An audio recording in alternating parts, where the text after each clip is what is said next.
Bekulu efuuse emboozi ndowooza musobodde okubatenga mugiwulira kati waliwo lisiti eyazze gye nakutegeezaako ey'aba promota gye baleese nga basengeka emiwendo abayimbi gye balina okuyimbirako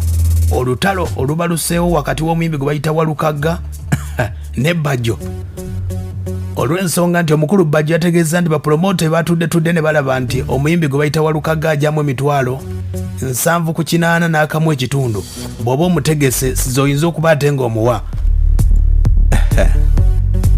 omukulu Pallaso naye yavuddeyo n'awanda omuliro omukulu Pallaso yavuddeyo n'awanda omuliro omukyala gwe bayita Sindi akulira Wuma yategeezezza mukendeeza akamanyiiro bwe muba temusobola bayimbi mubaleke omukulu Pallaso yavuddeyo n'agamba bw'ati ku nsonga za Bajjo ebitabo ebyawandiikirwa bigamba muli balabira ku bikolwa byabwe ati munnanga abantu baba baafuna ennyiike baafuna ki abantu guno you know they no ugo eryo dembe lye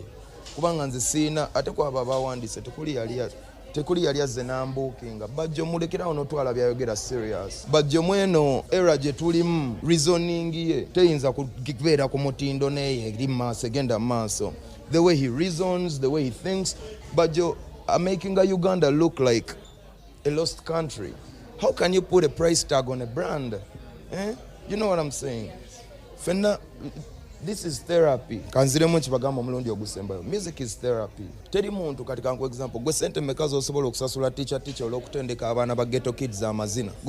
Gosobola gabatendeka. Kiri kintu kyabongo kiba kiraba eri kuva Katonda bwajja. Okitegedde omukulu Pallaso bategeeza nti akasente abajjukira obulungi Pallaso yaliko mu miliyoni 2 nga twakava mu COVID wali. Mu nsonga ezo zatambudde era omukulu Pallaso yayongeddeko ebigambo bino nga bigenda eri omukulu Bajjo nze mugambe bwaba simanyina kubanga sagala namufuula point kubanga ali pointless.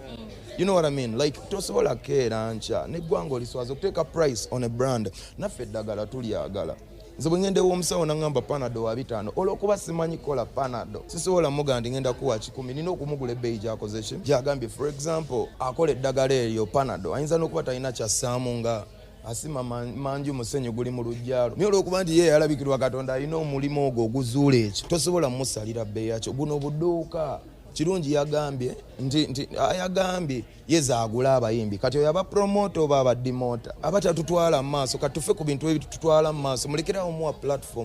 platform mwe mwongera tulina ebintu bingi ebyokwogerako tuli ku concert ya Spice Diana January 13th bitulina okwogerako tuli ku baana betegeka kuddayo ku masomero abayimbi we are creating new music for you the fans oyo Bajjo yajja bwe yatuuse omukulu meya w'ekyengera agamba nti Bajjo okutegeera kweko kubanga Bajjo ateekwa okubanga yagenza awali wifi watali data manyi social media buli omu abeera okukuzanyirako kyayagala others are paid to tarnish other people's names like Bajjo bwe yakoze kati Bajjo was paid to tarnish our names to make people think that we are cheap kubanga okugerekera nti Walukaga mitwalo 7 ku kamu 2 nga ye show gyasembyeyo okukola ku gye nalimu ku museum yampa 2M ng'ate yeegayirira miliyoni 2 nga yeegayirira yenyini kati ate ava ku ki nti nno ate n'anteeka mitwalo 7 nga yeegayirira okunzikirizisa okumpa miliyoni 2 mu performingire ndowoozeemu nti yatabuseemu ku mutwe bino ulira omukulu bwe yayogedde bw'atyo omukulu Bajjo ku Walukaga ulira bwe yamugambye ebigambo bino Walukaga kyekyasuula kadongo kamu tekizitowa kyagenda bugenzi mu kifo kye wa meya ne kigwa tekizitowa tekinyuma kulaba tekireeta bantu kitambula kiyimba kyajjanina ni stop y'omugenzi Livingstone Kasozi na stop ya Kasozi bwe yavaako ne kigwa mwawuliranga wowe Walukaga ndabye Kasozi andeseewo abadde omuyambi wange yajja yeekwata ku bagenzi zenziremu omuntu w'abagenzi Walukaga ino olaba ne yakuba bakoowu talina luyimba lwe yakubula njagala mbulira oli mu Walukaga yakoze yafuna abantu kubako vamu yakatulепeke era lwali lutalo lwa mukazi na Samona ayimba ngombo ayina nani stop ya Kasozi emizimu minyivu Walukaga muteka butesiko poster negwa osobola okolanga nti David Lutalo Eddie Kenzo Shiba Kalungi Juliana Kanyomu noteka mu Walukaga abantu badduka bwe mbasiri promoter atani ya mwa milioni 2 yaje nankabira nangaba bananga bayina amambo lugasimanyi n'obuyute ayina abana bayina ebirwadde by'abantu abakadde nanga nti muzeyi nyamba nino mwana namuzala simanyi mitiyana nyamba mpeyo milioni mu kitundu namuga Walukaga kankwesereze no gendo janja bo mwana kwanze ndi muntu mukulu nange ndi muzadde nina abana kumpe 8 omukulu Bajjo abayimbi kyabakoze omukulu Bajjo yawadde listi y'abayimbi Bajjo ino muwerako bwaze ku mukulu Pallaso agambye ulire bya Pallaso kwa Pallaso mwana kati Pallaso ate wabayogera Pallaso asinga Walukaga makulu wadde Pallaso asara talina bawagizi ayimbi yali muyimbi wa local down awulira muyimbi wa local down ila local down yagwako naagwa ompulira ne ate okugenda ne Walukaga ngenda mu ne Pallaso Walukaga yimbide emyaka 45 talina kitufu kyali tosobola muteeka mu babina befuzi tosobola muteeka mu bayimbi tosobola muteeka mu bantu abategeera tosobola muteeka mu basiru Walukaga talina waagwa he's a neutral kakati zinjagala okunganya obuyenje bw'obuyimbi bw'eggwanga because they have done nothing to say omuyimbi abo bonna bonna Walukaga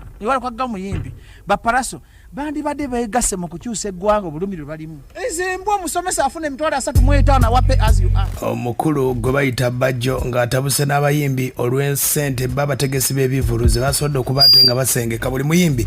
zoyina okuba ate nga omugulako omukulu Pallaso akyawanda eri Bajjo balekera okulingiza mu bitabo bakwatako nze tunulira atu wange eka gwe nkuwadde you can't buy that if you could buy it you could be me today. You see what I'm saying? But even Nange, I worked for it, I've competed for it, I've sacrificed for it. Even the sacrifices I make, don't just look at my investment capital. Look at the sacrifices I've made, the damages. Abamu, this job, you don't know how much time we spend in studio. I'm talking about time because time is money. Sagala tunulire video ye mukulu oyo gwe bayita Pallaso ku nsonga ezo omukulu Walukaga agamba yeewunya nnyo Bajjo aveeno addeeri ebigambo bikyukakyuka olw'ensonga yagambye bw'ati Bajjo ebbanga lyonna era nawulirako ku interview emabegako nga agezaako okunnafuya n'okutyoboola ebbanga lyonna he's not worthy nze okumwogera kubanga abadde ebbanga lyonna ng'omulaba ali eri mwenaremu bw'amaana akomawo eno nti ate bw'amaana agamba naavuma Kyagulanyi tali bino ate bw'amaana agamba n'alumba abavuma Kyagulanyi tali temuvuma kati nze yannema okutegeera mulaba bulabi nze Bajjo full figure ate kati full figure yaddamu amagezi twesanga ne tubonga n'agamba namutegeera takyammenya full figure era kati tunyumye naye luli nali mulaba bulabi nga syamutegeera kati ngenda kutandika okusanga Bajjo mpiteko muyite nga bwambuuza sisobola kumuddamu olw'ensonga simanyi nina okuddamu nga muntu yambuuzizza aya basi Bajjo abayimbi akyabatwala ka speed wulya bw'abagambye ebiyimbi byonna byegasse byogedde biyombye byonna biyenje buyenje tereza kamera kwa ebiyimbi bya Uganda byonna biyenje nze nkyogera ndabye kamayinja kapapala mukagenda mu kooti kati kooti ewulizo no sense wa mayinja. This is our opinion like promoters. Gwe mukulu Ronald Mayinja. Sifa bakugamba oguke. Mutandiko tumanyira manyira. Katogera genda mukoto gera kumufuna na musango ki. Tongamba ngo omuntu atambule yavaako atambule akwatirire byenda mu kaveera. Najja mu kamera yogera ku nsonga za ba promoter. Bwe manye ku nsonga za ba promoter njogeza bulumi.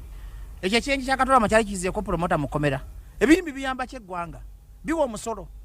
Reverend Bigugwawa ngojeko Bobby Wine ngojeko David Lutalo ngojeko Shiba ngojeko Nuwaji swangiza bila na wo musolo bwembanga njugaza mu taxi payer go towebuza mundu akiti public limabega wange wala yo public bina bidai hard sema dai hard team wala yo team envuma aya basi omukyala go bayita Cindy akulira wuma yagambye nti ba promoter bakendeza akamanyiro omukulu Bajjo ebigambo byagambye abawuma ulira kati Cindy bino bintu sibya akweyambula Cindy bine bintu bya bulumi ba promoter ababona gwe Cindy obo bugumba bwalaga abaana abato tobuleta ku Bajjo nze nina obulumi mbuuma what is wooma umeyambye just tawade tubisika eri okulaba magezi gabyo ne bisiru kati what is wooma what has wooma eyambani mulimu member ki Buchamani asinga obuyimbi bwa wooma bonna amaanyi katulabanga Buchamani nakaguluke wa amaanyi nnyo okusinga obuyimbi bwa wooma Kampaye muomo muyimbi ategeera. Oyo ngambe ayimba ngojeko bugumba bwe yatulaga. Je general secretary gwembanyo wa NPA amukulembeze Abitekisi Bajjo